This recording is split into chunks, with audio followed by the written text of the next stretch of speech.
എന്റെ പ്രിയമുള്ള മുസ്ലിമേ,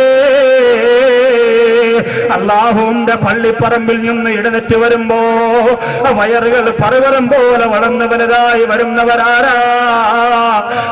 റളിയല്ലാഹു കരഞ്ഞുകൊണ്ട് പറയുന്ന നബിയേ, വയറ്റിന്റെ അകത്ത് പാമ്പ് കിടക്കുന്ന, വയറ്റിന്റെ അകത്ത് തേള് കിടക്കുന്ന, വയറ്റിന്റെ അകത്ത് ജീവജാലങ്ങൾ കിടക്കുന്ന ആ ഒരവസ്ഥ ആർക്കാണ് നബിയേ? അല്ലാഹുവിന്റെ റസൂല് പറഞ്ഞു കിടക്കുകയാ. ഹറാമായ പണം തിന്നവനാണ്, ഹറാമായ സ്വത്ത് തിന്നവനാണ്, പാവപ്പെട്ടവർക്ക് അർഹതപ്പെട്ടത് കൊടുക്കാതെ തിന്ന് വയറ് വീർപ്പിച്ചവനാണ്. എന്റെ പ്രിയമുള്ള ഉമ്മ, ചമ്മൻകുടിയിലെ പരിസരത്ത് ഏതെങ്കിലും ഒരു അനാഥക്കുട്ടി കരഞ്ഞു പോയാൽ ആ കണ്ണീരിന് സമാധാനം പറയാ. എന്റെ പ്രിയമുള്ളവരെ, നിങ്ങൾക്ക് അല്ലാഹുവിന്റെ കോടതിയുണ്ട്, മറക്കണ്ട. ഏതെങ്കിലും ഒരു പാവപ്പെട്ട ഒരു പട്ടിണി കിടന്നാൽ, ഏതെങ്കിലും ഒരു പെൺകുട്ടി തന്നെ നിക്കാഹ് കഴിപ്പിച്ചു വിടാ പണമില്ലാത്തതിന്റെ പേരില് ചുരിദാറിന്റെ സാരെടുത്തുകൊണ്ട് കഴുത്തിൽ ചുറ്റിയിട്ട് വീടിന്റെ മുമ്പിൽ ഫാനിലൂടെ തൂങ്ങി നിന്നുകൊണ്ട് ആത്മഹത്യ ചെയ്ത ഈ ചെമ്മൻകുടിയുടെ പരിസരത്ത് വലിയ കൊട്ടാരം വെച്ചവരെ, വലിയ പള്ളി വെച്ചവരെ, വലിയ ആഡംബരം നടത്തിയവരെ, വലിയ സുഖലോലുപരായി ജീവിച്ചവരെ, അല്ലാഹുവിന്റെ കോടതിയിൽ നിന്റെ തടമ്പ് നോക്കൂലടാ, നിന്റെ താടി നോക്കൂലടാ, നിന്നെ കൊണ്ടുവരുന്നത് എങ്ങനെയാ?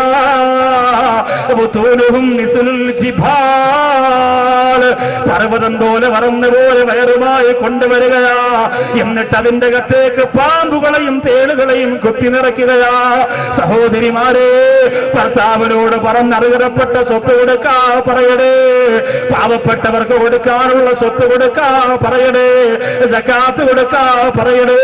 സുന്നത്ത് ജമാഅത്തിന്റെ പ്രവർത്തകരായ നമ്മള് സക്കാത്തിന്റെ വിഷയത്തിൽ പിന്നോട്ട് പോകുന്നത് കൊണ്ടാ ഇവിടെ പുത്തനാശയക്കാര് റമളാൻ മാസമാകുമ്പോ സക്കാത്താണെന്ന് പറഞ്ഞ് പണക്കാരിൽ നിന്ന് പൈസ പിരിച്ചിട്ട് കൊണ്ടുപോയിട്ട് ആട് വാങ്ങിച്ചു കൊടുക്കുന്നത്, ഓട്ടോ വാങ്ങിച്ചു കൊടുക്കുന്നത്, ചാക്ക് കണക്കിന് അരിയെടുത്ത് കൊടുത്തിട്ട് ലക്ഷക്കണക്കിന് രൂപ, കോടിക്കണക്കിന് രൂപ സക്കാത്തിന് വേണ്ടി പിരിവ് നടത്തിയിട്ട് അവരുടെ പ്രസിദ്ധീകരണത്തിന്റെ അടിപ്പത്തിൽ എഴുതി വെക്കുകയാ.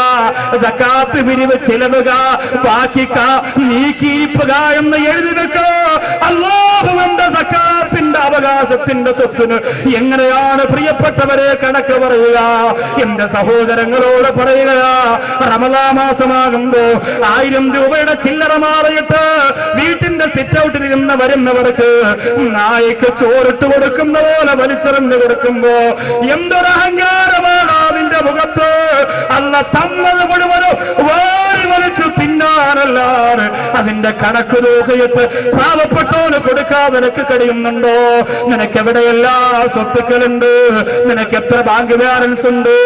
സുബ്ഹാനല്ലാഹ്, അതിന്റെ കണക്കെടുത്ത് നോക്കിയാൽ ചെമ്മൻകുഴിയുടെ പരിസരത്ത് ഒരു പാവപ്പെട്ട മുസ്ലിമും പിന്നെ കരയേണ്ടി വരില്ല. ഒരു പള്ളിയുടെ സർട്ടിഫിക്കറ്റ് നമുക്ക് സീലടിച്ചു കൊടുക്കേണ്ടി വരില്ല. ഓരോ മഹല്ലുകാരും നോക്കിയാൽ മതിയായിരുന്നല്ലോ, നോക്കൂല. പാവപ്പെട്ട മഹല്ലുകാർക്ക് ഒരുപാട് കൊടുക്കേണ്ടി വരും എന്ന് പറഞ്ഞിട്ട് സീലടിച്ചങ്ങ് കൊടുക്കും. അവർ കൊണ്ട് ആ മഹലിലുള്ളവർ കണക്കെടുത്താൽ മതിയല്ലോ. ആ മഹലിലുള്ളവർ പണക്കാരുടെ മാത്രം കണക്കെടുക്കുക. ഒരാൾ 1000 രൂപ വെച്ച് കൊടുക്കുക. എന്നാലും ഒരു പെൺകുട്ടിയുടെ കല്യാണം സുഖമായിട്ട് നടക്കും. പക്ഷേ അതിനൊന്നും മെനക്കെടൂല. ഓഫീസ് റൂമിൽ നിന്ന് അങ്ങോട്ട് ലെറ്റർ പേഡ് എടുക്കും, എഴുതി ഒപ്പിട്ട് 6 മാസത്തേക്ക് തെണ്ടാൻ പറഞ്ഞു വിട്ടിരിക്കുന്നു. മോളെയും കൊണ്ട് ഇങ്ങനെ ഉമ്മ പോവും. വീട് വീടാന്തരം പള്ളികൾ തോറും കയറിയ സങ്കടമുണ്ട്. നമ്മളതിന് കൂട്ടു നിൽക്കരുത്. നമ്മൾക്കിപ്പോ പഴയതുപോലെ അല്ലല്ലോ. ധാരാളം സാമ്പത്തികമായി പുരോഗതിയായി, കച്ചവടങ്ങളായി, ഭവനങ്ങളായി. പിന്നെ നമ്മൾ എന്തുകൊണ്ട് ഇതിനെന്റെ പ്രിയമുള്ളവരെ ഇങ്ങനെയുള്ള ഈ സംസ്കാര ശൂന്യമായ കാര്യങ്ങൾക്ക് എന്തിനാ നമ്മൾ കൂട്ടു നിൽക്കുന്നത്? അള്ളാഹു കാത്തിരക്ഷിക്കട്ടെ. വയറുകൾ പർവ്വതം പോലെ വളർന്നു വലുതായി, പർവ്വതം പോലെ വളർന്നു വലുതായി. അള്ളാഹുവിന്റെ കോടതിയിൽ നിന്നെ കൊണ്ടുവരുന്ന രംഗം അല്ലാഹു തആല പറയുന്ന നബിയേ, അള്ളാഹുവിന്റെ റസൂലേ, എന്റെ കയ്യിലുള്ള നബിയേ, പണമില്ലാത്തത് കൊണ്ട്, സ്വത്തില്ലാത്തത് കൊണ്ട് എനിക്കങ്ങനെ ഒരു പ്രയാസം വരൂല നബിയേ. അല്ലാഹുവിന്റെ റസൂൽ പറയുന്ന ആരാ? നാലാമത്തെ വിഭാഗമാരാ? നാലാമത്തെ വിഭാഗമാരാ? പുന്നാര നബി തങ്ങൾ പറയുന്ന യജിരി. അല്ലാഹുവിന്റെ റസൂൽ പറയുന്ന നാലാമത്തെ വിഭാഗം മുത്തൂനുഹും മംലൂഅത്തും മിനന്നാർ. പാമ്പുകളും തേളുകളും നിറയ്ക്കപ്പെട്ടവരാണ് നാമത്തെ വിഭാഗമെങ്കിൽ നരകത്തിന്റെ തീ കൊണ്ട് നിറയ്ക്കപ്പെട്ട വേറുകളുമായി വരുന്നവരാരാ? അള്ളാന്റെ കോടതിയെ കുറിച്ചാ പറയുന്നത്. ഖബറിൽ നിന്ന് എഴുന്നേറ്റ് വരുന്നവരെ കുറിച്ചാ പറയുന്നത്. ആ ഖബറിൽ നിന്ന് എഴുന്നേറ്റ് വരുന്ന നരകത്തിന്റെ തീക്കുണ്ടാരം വയറ്റിനകത്ത് നിറച്ചവരാരാ? റളിയല്ലാഹു തആല അൻഹുവരോട് അല്ലാഹുവിന്റെ റസൂൽ പറഞ്ഞു കൊടുക്കുകയാ, യകുലൂന അംവാലുൽ യതാമാ ളുൽമാ, അനാഥ മക്കളുടെ സ്വത്ത് തിന്നുന്നവരാണ്. അനാഥ മക്കളുടെ സ്വത്ത് അക്രമപരമായി കഴിക്കുന്നവരാണ്.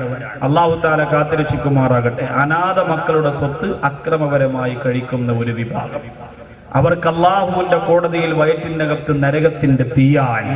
അഞ്ചാമത്തെ വിഭാഗം അല്ലാഹുവിന്റെ റസൂൽ പറയുകയാണ്, ഉന്നാര നബി തങ്ങൾ പറയുന്ന കതുമലവോ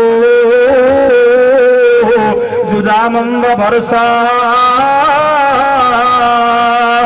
പ്ലേഗ് രോഗവും കുഷ്ഠരോഗവും പോലെ ചീഞ്ഞളിഞ്ഞുകൊണ്ട് ഒരു വിഭാഗം വരികയാ. യാ റസൂലല്ലാഹ്, ഈ അഞ്ചാമത്തെ വിഭാഗം ആരാണ് നബിയേ? ദുനിയാവിൽ പോലും ആ രോഗമുണ്ടെങ്കിൽ ജനങ്ങൾ നമ്മളെ വെറുക്കൂലേ? ദുനിയാവിൽ പോലും ആ രോഗമുണ്ടെങ്കിൽ ജനങ്ങൾ നമ്മളെ വെറുക്കൂലേ? അല്ലാഹുവിന്റെ കോടതിയിലെ ശരീരം മുഴുവൻ വ്രണങ്ങളായി വരുന്നവരാരാ? പൊന്നാര നബി തങ്ങൾ പറയുന്നു, ഖുൽ വാലിദൈ, അവര് മാതാപിതാക്കളെ വെറുപ്പിക്കുന്നവരാണ്. മാതാപിതാക്കളെ വെറുപ്പിക്കുന്നവരാണ്, അവരോട് പൊരുത്തക്കേട് കാണിക്കുന്നവരാണ്. അള്ളാഹു നമ്മുടെ ഉമ്മയെ സ്നേഹിക്കാൻ, നമ്മുടെ ഉപ്പയെ സ്നേഹിക്കാൻ അള്ളാഹു തൗഫീഖ് തരട്ടെ. മാതാപിതാക്കൾ നഷ്ടപ്പെടുമ്പോഴാണ് അതിന്റെ നഷ്ടം നമുക്ക് ബോധമാകുന്നത്. കണ്ടുകൊണ്ടിരിക്കാനെങ്കിലും ഒരു ഉമ്മയും ഒരു ഉപ്പയും നമുക്ക് ആവശ്യമാണ്. കിടന്ന കിടപ്പിൽ കിടന്ന് മലമൂത്ര വിസർജനം നടത്തട്ടെ, ഏത് രൂപമാകട്ടെ, ഏത് ഭാവമാകട്ടെ, കണ്ടുകൊണ്ടിരിക്കാനെങ്കിലും ഒരു ഉമ്മ നമുക്ക് ആവശ്യമാണ്. ഇന്ന് ഞാൻ ഭക്ഷണം കഴിച്ചു വരുന്ന സ്ഥലത്ത് ആ വീട്ടിലൊരു പ്രിയപ്പെട്ട ഉമ്മ ദ്വാരക്കട ഉസ്താദിനെ ഒന്ന് കാണണമെന്ന് നേരത്തെ അവരോട് പറഞ്ഞിരുന്നു. ഒരു കസേരയിൽ വന്നിരുന്നു, സാധുവാണ്, ശരിക്ക് ശാരീരികമായ അസ്വാസ്ഥ്യങ്ങളുണ്ട്. അല്ലാഹു സുബ്ഹാനഹു വ തആല വിഷമങ്ങളൊക്കെ മാറ്റി കൊടുക്കുമാറാകട്ടെ.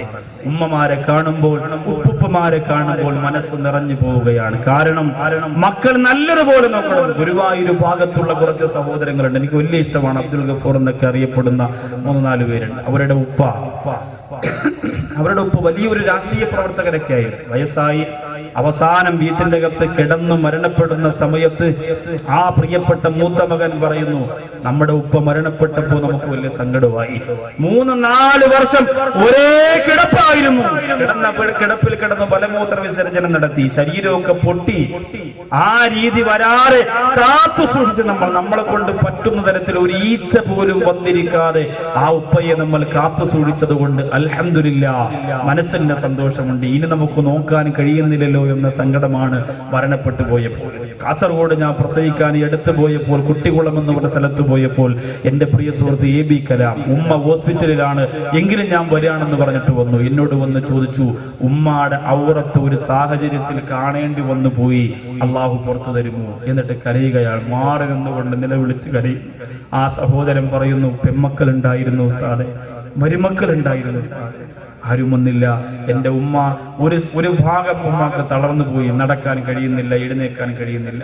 ബാത്റൂമിൽ കൊണ്ടുപോകുന്നത് ഞാൻ ആ ജീവിതത്തിൽ ആദ്യമായി എൻ്റെ ഉമ്മാടെ ശരീരത്തിന്റെ നഗ്നതയിലേക്ക് ഞാൻ വെള്ളമൊഴിച്ച് കഴുകിക്കൊടുത്തപ്പോൾ എൻ്റെ മനസ്സ് പൊട്ടിപ്പോയി. ഉസ്താദേ, അള്ളാഹു ഇങ്ങനൊരു അവസ്ഥ നമുക്ക് തരാതിരിക്കട്ടെ എന്ന് പറഞ്ഞ് കരഞ്ഞ് ദുആ ചെയ്തിട്ട് ആ സഹോദരൻ പറയുന്നു, പിന്നെ ഒരു സമാധാനം എന്നത് എനിക്കത് ചെയ്യാനുള്ള ഭാഗ്യം കിട്ടിയല്ലോ എന്ന ടെൻഷനും വിഷമമൊക്കെ ഉണ്ടെങ്കിലും എൻ്റെ ഉമ്മാക്ക് വേണ്ടി ചെയ്തു കൊടുക്കാനുള്ള ഭാഗ്യം കിട്ടിയെങ്കിലോ. നിങ്ങൾ ചിന്തിച്ചു, എത്ര ദിവസമായി ഉമ്മയെ നിങ്ങളൊന്ന് കണ്ടിട്ട്, ഉമ്മാടെ അടുത്തൊന്ന് പോയിരുന്നിട്ട് ഒരു ആശ്വാസ വാക്ക് പറഞ്ഞിട്ട് എത്ര ദിവസമായി? ഉമ്മാടെ പൊരുത്തക്കേട് നിങ്ങൾക്കുണ്ടെങ്കിൽ അല്ലാഹുവിന്റെ റസൂൽ പറയുകയാണ്, പൊന്നാര നബി തങ്ങൾ പറയുകയാണ്, അവർ അല്ലാഹുവിന്റെ കോടതിയിലേക്ക് കടന്നു വരുന്നത് എങ്ങനെയാ? ശരീരം നിറച്ച് വ്രണങ്ങളായി കടന്നു വരികയാണ്. അല്ലാഹുവേ, ഞങ്ങളെ നീ ആ ഒരവസ്ഥയിലേക്ക് കൊണ്ടുവരല്ല അല്ലാഹ്.